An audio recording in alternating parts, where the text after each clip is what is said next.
அனைவருக்கும் வணக்கம். நான் உங்களுடைய ராஜா. அதாவது துரோகம். துரோகம் எல்லார் வாழ்க்கையிலும் அனுபவிச்சிருப்பீங்க. அது போல ரொம்ப எளிமையான ஒரு ஒரு எடுத்துக்காட்டு நான் சொல்றேன் உங்களுக்கு. அது என்னன்னா, அ இப்போ ஒரு ஹரிஷ்ன்னு வச்சுக்கங்களேன். இப்ப ஹரிஷ் ஒரு நபர வந்து மாலதின்னு ஒரு பொண்ண லவ் பண்றான். சரிங்களா? இப்ப டேனின்னு ஒருத்தன் இருக்கான். ஸோ டேனி வந்து யாருன்னா, நம்ப ஹரிஷோட குளோஸ் ஃப்ரெண்ட். ஸோ இவன் என்ன பண்றான், தன்னுடைய காதலிட்ட மாதவிகிட்ட வந்து ரொம்ப நெருக்கமா பழகுறது, போறது. சப்போஸ் இவனால எங்கேயும் கூட்டி போ முடியலன்னா, உடனே ஃப்ரெண்ட் ஃபோன் பண்ணி, "மச்சான் டேனி, இந்த மாரி மாலதிய கொஞ்சம் அவங்க ஷாப்பிங் போறாங்களாம், கொஞ்சம் கூட்டு போயிட்டு வாயேன்." அப்படின்னு வந்து நண்பன் என்ன பண்றான், ரொம்ப முழு நம்பிக்கை வைக்கிறான். முழு நம்பிக்கை. அந்த நம்பிக்கை இவன் என்ன பண்றான் சொன்ன உடனே வந்து இவனுடைய ஹரிஷுடைய ஆள டேனி வந்து கூட்டு போறான். இந்த மாரி பல விஷயங்கள்ல வந்து இன்சிடென்ட் இந்த பல விஷயங்கள் சூழ்நிலை உருவாகுது. இவன் சொல்ற மாரிலாம் போயிட்டு வந்துட்டு இருக்கான். நம்பிக்கை. சரி தன்னுடைய ஆள தன்னுடைய நண்பன்கிட்ட மச்சான் இது மாரி கூட்டு போயிட்டு மச்சான் ஷாப்பிங் போணுன்றா. ஸோ அப்படின்னு நான் நம்புறான். ட நம்ப அந்த ஃப்ரெண்ட நம்புறான். ஸோ இந்த சூழ்நிலைய உருவாக்கி விட்டுர்றான்.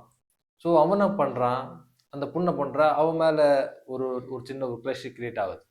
ஸோ ஒரு நல்ல நண்பனா என்ன பண்ணுவான், அவன் சொல்றான்னா தன்னோட நண்பனுடைய காதலி நம்பி அனுப்பிச்சிருக்கான். ஸோ அவளே நம்ம அப்ரோச் பண்ணா கூட நம்ம அவாய்ட் பண்ணணும் இல்லையா? ஸோ அவன் என்ன பண்றான், துரோகம் பண்றான். ஸோ அந்த ஒரு என்ன ஹார்மோன்ஸ் வேலை செய்து அந்த துரோகம் பண்றான். அந்த சூழ்நிலை உருவாக்கிறாங்க.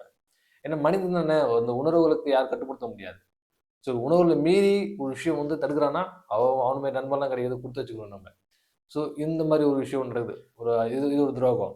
அடுத்தபடி பார்த்தீங்கன்னாக்கா, ஒரு கணவன் மனைவி. ஒரு கணவன் மனைவி இருக்காங்க.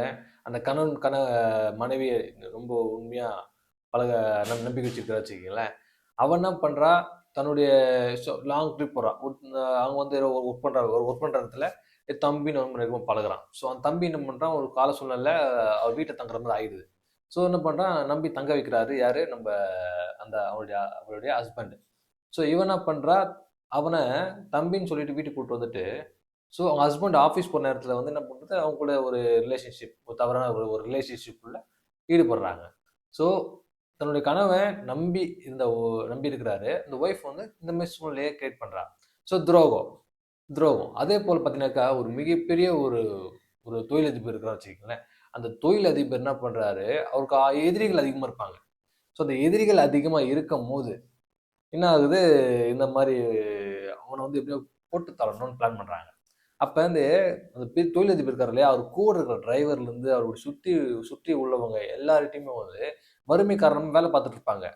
ஆனா அத சரியா பயன்படுத்திட்டு இவன் என்ன பண்ணுவானுங்க, அவங்கள வந்து பணம் குடுத்து அவருடைய எங்க போறாரு, எங்க வராரு அந்த விஷயத்தெல்லாம் சேகரிப்பாய்ங்க.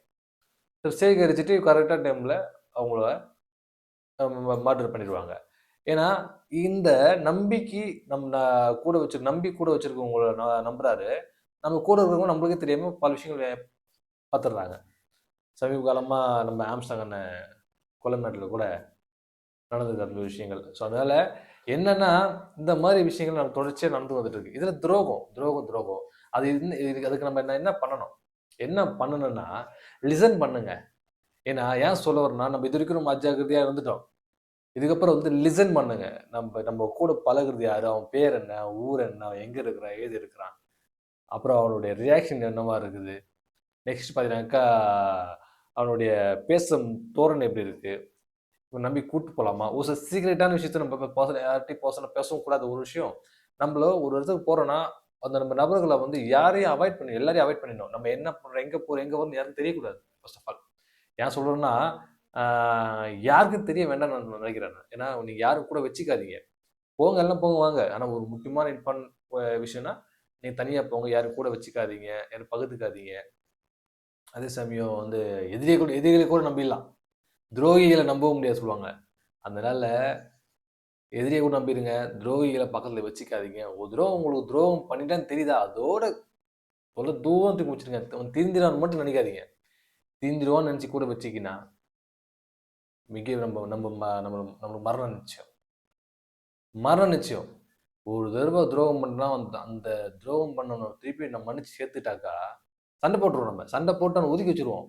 திருப்பி அவன சரி, ஓகே அப்படின்னு சொல்லி பக்கத்துல வச்சாக்கா, நம்ம கதைய முடிச்சுருவோம். மனசு அந்த வஞ்சன்ஸ வச்சுக்கிட்டு கதைய முடிச்சுருவோம். ஏன்னா, அனுபவம்.